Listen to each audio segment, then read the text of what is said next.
There's something quietly profound about Pluribus, the Apple TV show, not just as a show, but really a philosophical mirror. It has the typical narrative with choices, conflicts, consequences, but it also holds up a mirror to sort of two philosophical movements that have in the history of philosophy. There is deontology on one hand, which is this idea that some things are just completely right and to follow your duty, and consequentialism, which is that things are right by virtue of their consequences, right? So is the consequence happiness? Is it the greater good? That sort of thing. And I think this is what Pluribus does so well by focusing on this sort of philosophical debate, because in our greater culture and in the movies and the TV shows that we typically see, there's always this idea of the greater good. But Pluribus decides to kind of show the other end, which is to focus on the power of the individual. Pluribus shows us one thing that is so necessary, which is that individuality matters, not just as a theme of the show, but as a moral force. So today I wanted to explore how Pluribus dramatizes this sort of philosophical tension that we see in the history of philosophy and how that affects where I think it might go next.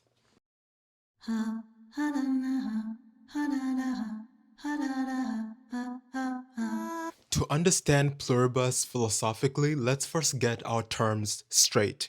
So, on one side, we have deontology, which is most famously advocated by Immanuel Kant, who is kind of one of our greatest philosophers, which is basically that actions are morally good despite of their maybe consequences that they might have. This is the famous categorical imperative, which is to act only according to the actions that we can will that they become universal laws that will bind other people for those actions as well. So, for example, don't lie, because if you do lie, you're kind of willing it to become this universal law that will apply to everyone, so everyone can then lie. On the other side, we have consequentialism, especially utilitarianism, articulated by thinkers like Jeremy Bentham, by John Stuart Mill, which can be kind of summed up for as the greater good for the greatest number, right? Or happiness is kind of the thing that we should value above all else. And you can kind of see this in the way that the others or this kind of hive mind thinks in Pluribus. They're very consequentialist. They think that, hey, this is what's going to make Carol happy, so it doesn't matter, whatever happens, we're going to give her a bomb or whatever. So that's something that's kind of setting our terms correctly. Most stories we see this in superhero media, and most of the stories that we have lean consequentialist, right? So they're all about the greater good, saving the most people. But this story, what I find so fascinating about it is the way that it leans very much in the other direction towards the power of the individual and sort of not giving in to the kind of hive mind.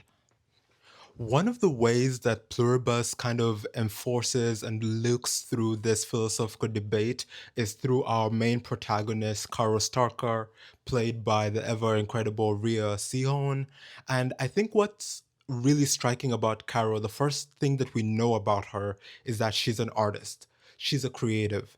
And the thing about creatives and people who work in the creative industry is that the first thing is the power of individuality, right? So when we talk about art, we're always talking about, well, this artist made this and it's their life's work. It's putting basically their personality and them on, work, on writing or on, art or on, any other thing that an artist makes. It's that individual's personality shining through. It's not made by committee, right? There might be like multiple people making a piece of art, but each of them has to put a bit of their personality. And so I think that's one of the most striking things that um, Pluribus makes us focus on is that, well, if everything was done as it were by committee, we wouldn't have great art. And if we don't have great art, then what's there to look forward to, right? And I think this is also really explored when the hive mind encouraged Caro to continue writing her Why Caro books, because it's something that the hive mind can't do on its own. It's something that needs the power of the individual to do. And I think that's one of the really most striking points for deontology compared to any kind of utilitarianism or consequentialism. Of course, Pluribus doesn't make it as easy as us merely taking the deontological side. Even people like me who have more sympathy for the deontological side, by making us kind of sit with Carol when she gets angry at the hive mind and millions of people die. And we're left with that uncomfortable feeling of, well, Carol is stuck in this predicament and, she's trying to get out of it and she's trying to go back to the way things were.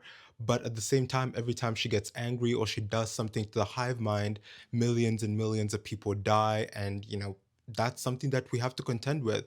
And even if we value the individual, we might not want to say, well, it's fine if millions of people die because that's just something that's the value of the individual.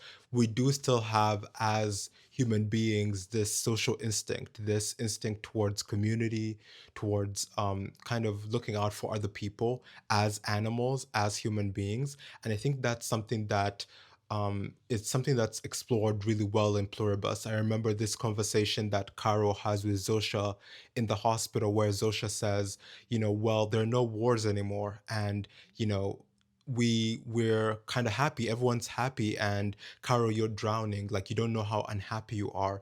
And she's like, every time I get angry, millions of people die. And it's like I have to stop being angry, and that's something that's so hard to kind of reconcile, even if you might value the individual. And I think a lot of people talk about the hive mind being kind of manipulative. I don't think they're manipulative. This show doesn't have any straightforward like villains. All of the people in the show are pretty, there are no villains. Everyone is kind of just doing a different debate. And just because we're kind of on the side of Carol as the protagonist, we're kind of in the deontological side, even if we might not know the history of this philosophical debate overall.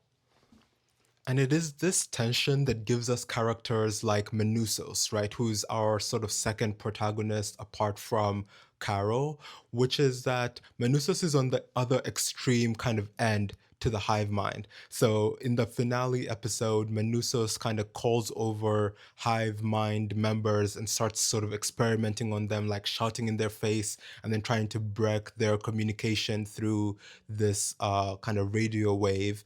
But we're kind of left with that uneasy tension, right? So when Carol did this in the first beginning couple of episodes, we do understand that it's sort of a mistake, right? She does feel bad about it. It's something that's kind of left out of her control. But Manusos is doing all of this on a very like intentional way. And so we as audience members who, yes, we might agree with Manusos and we might agree with Carol, do feel still some sort of social impulse that you're harming a really great number of people by doing this action. And so I think that's something that the show is going to explore even more in season two. Manusos on an extreme, and then Carol on the other, I mean, on the hive mind on the other extreme, and Carol kind of in the middle, where she yes does value individuality and she is a little bit of a grump and she is a creative and all those things, but at the same time she also doesn't want to just go ahead and uh you know destroy or make the other hive mind members suffer, because she still does believe that they are human beings worthy of a certain measure of respect. And so I think that's a really great tension that the show is exploring. And I think it's something that we're going to see even more of in the upcoming seasons. And I think we started to see that splintering between Manusos and Carol and the hive mind. And I think Carol being the middle kind of member who can bring these two points of view together and kind of create something that's a compromise between these two sort of extremes. Anyway, having said all that, tell me what you think about Pluribus. I'm really loving the show. I just kind of wanted to give a philosophical spin on it. And if you love takes like this, please follow me, and more videos are coming soon. All right. Thank you.